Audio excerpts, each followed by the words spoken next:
આજથી બોર્ડની પરીક્ષાનો પ્રારંભ થયો છે। ધોરણ 10 નું ઇંગ્લિશ પેપર આજે લેવામાં આવી રહ્યું છે। વિદ્યાર્થીઓ ખુશખુશાલ માહોલમાં પરીક્ષા કેન્દ્ર પર પહોંચ્યા છે, જ્યારે વહીવટી તંત્ર અને શહેર પોલીસ દ્વારા ચુસ્ત વ્યવસ્થા ગોઠવવામાં આવી છે। શહેરની કુલ 561 શાળાઓમાં બોર્ડ પરીક્ષાનું આયોજન કરવામાં આવ્યું છે, જેમાં આશરે 1.61 લાખ વિદ્યાર્થીઓ પરીક્ષા આપી રહ્યા છે। ડીઈઓ કચેરી દ્વારા 200 થી વધુ સંવેદનશીલ વિસ્તારોની યાદી જાહેર કરવામાં આવી છે। મેટ્રોની કામગીરીને કારણે ટ્રાફિકની સમસ્યા સર્જાતા 203 સ્થળો આઈડેન્ટિફાઈ કરી તેની યાદી શહેર ટ્રાફિક પોલીસને સોંપવામાં આવી છે।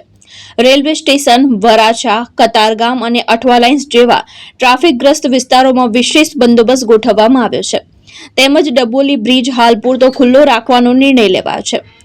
વિદ્યાર્થીઓ સમયસર કેન્દ્ર પર પહોંચી શકે તે માટે વહેલા ઘરેથી નીકળવા અપીલ કરાઈ છે। તમામ 561 પરીક્ષા કેન્દ્રોને QR કોડ સ્કેન વ્યવસ્થાથી આવરી લેવામાં આવ્યા છે, જેથી વિદ્યાર્થીઓ સરળતાથી પોતાનું કેન્દ્ર શોધી શકે। ગત વર્ષે 1.53 લાખ પોતાનું કેન્દ્ર શોધી શકે। તમામ 561 પરીક્ષા કેન્દ્રોને QR કોડ સ્કેન વ્યવસ્થાથી આવરી લેવામાં આવ્યા છે, જેથી વિદ્યાર્થીઓ સરળતાથી પોતાનું કેન્દ્ર શોધી શકે। ગત વર્ષે 1.53 લાખ વિદ્યાર્થીઓ નોંધાયા હતા, જ્યારે આ વર્ષે સંખ્યા વધીને 1.61 લાખ પર પહોંચી છે। નમસ્કાર, મેં કાજિયા પ્રેસ્ટિજ રેસિડેન્સી સ્કૂલ ધોરણ 10 અને ધોરણ 12 ગુજરાત માધ્યમિક અને ઉચ્ચ માધ્યમિક બોર્ડની આજથી પરીક્ષા શરૂ થઈ રહી છે। સુરત જિલ્લાની અંદર કુલ 1,65,000 વિદ્યાર્થીઓ પરીક્ષા આપી રહ્યા છે, જેમાં 92,280 વિદ્યાર્થીઓ ધોરણ 10 ની પરીક્ષા આપી રહ્યા છે।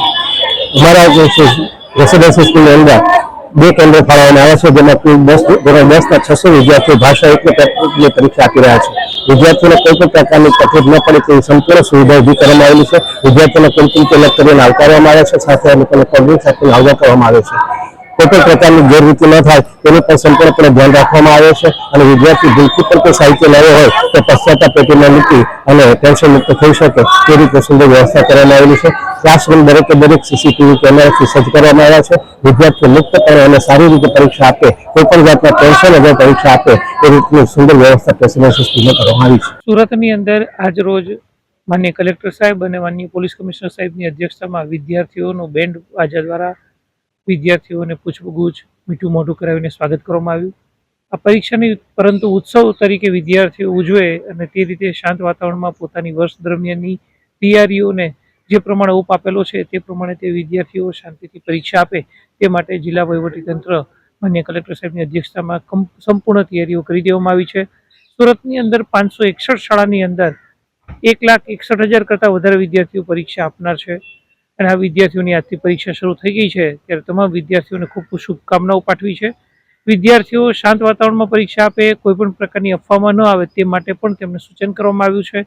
વિદ્યાર્થીને આપવામાં આવતું પ્રશ્નપત્ર વર્ગખંડમાં તેની હાજરીમાં જ ખોલવામાં આવે છે, જેથી કરીને એ પ્રશ્નપત્રની ગોપનીયતા બાબતે પણ વિદ્યાર્થીઓને અવેર કરવામાં આવે છે, કે જેથી વિદ્યાર્થીઓ ખોટી અફવામાં ન આવે અને ખોટા માર્ગે ન વળે, પોતાની તૈયારી જે વર્ષ દરમિયાન કરી છે તેનું પરફોર્મન્સ આપી શકે તેવી તૈયારીઓ કરવાનું વિદ્યાર્થીઓને જણાવવામાં આવેલું છે। મારું નામ ખાંભળિયા પ્રવીણભાઈ છે, બીએપીએસ સ્વામિનારાયણ વિદ્યા મંદિરમાંથી આવી રહ્યું છું। બેટા કયું પેપર છે આજે ગુજરાતીનો પેપર છે। કેવા પ્રકારની તૈયારી આજે ફૂલ અને શું કહે છે આખા વર્ષ દરમિયાન કઈ રીતે મહેનત કરેલી?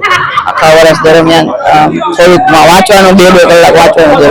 સ્કૂલમાં અત્યાર સુધી કેટલી પરીક્ષાઓ આપી દીધી? સ્કૂલમાં 7 રાઉન્ડ ગયા, 7 રાઉન્ડ। આ પરીક્ષામાં કઈ ડર કે કઈ ઉત્સાહ બહુ હોય છે, વધારે બહુ સારી તૈયારી છે અને ખૂબ ખુશ છું કે બોર્ડની એક્ઝામ આવી છે અને સારા માર્ક્સ આવશે। ગુજરાતી, આજે ગુજરાતીનું પેપર છે। રેડિયન્ટ ઇન્ટરનેશનલ સ્કૂલમાં હું અભ્યાસ કરું છું। કેટલા કલાકનું વાંચન? 7 થી 8 કલાકનું વાંચન, અને રાતે વહેલા જાગીને ખૂબ વાંચન કર્યું। ભાવેશ ઉપાધ્યાય, દ્રષ્ટિકોણ ન્યૂઝ, સુરત।